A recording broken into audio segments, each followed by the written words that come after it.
अस्सलामुअलैकुम वरहमतुल्लाहि वबरकातुहू। नाजरीन, इस्तकबाल है आपका हमारे चैनल अल अखबार मीडिया पर। नाजरीन, बहुत ही दुख भरी खबर आपसे शेयर की जा रही है।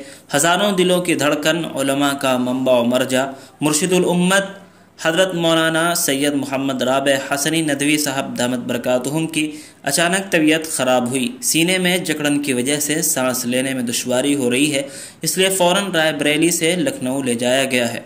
अल्लाह हज़रत मौलाना को जल्द अज जल्द शिफायाब फरमाए और सेहत कामिला व आजिला बख्शे, आमीन सुम्मा आमीन। अहबाब से खुसूसी दुआओं की दरख्वास्त है। नाजरीन, आप सभी हजरात से खुसूसी दुआ की दरख्वास्त है। रमज़ान की मुक़द्दस सातों में हज़रत के लिए दुआ फरमाएँ और दुआए कलिमात भी कमेंट बॉक्स में ज़रूर लिखें। वीडियो को लाइक और ज़्यादा से ज़्यादा शेयर करें। इस तरह की और भी मिली और मुल्की ख़बरें हासिल करने, खुसूसन मदारिस और उलमा के मुताल्लिक़ हर खबर से बाखबर रहने के लिए हमारे चैनल अल अखबार मीडिया को सब्सक्राइब करके बेल आइकन ज़रूर दबा दें। शुक्रिया। वस्सलामु अलैकुम वरहमतुल्लाहि वबरकातुहू।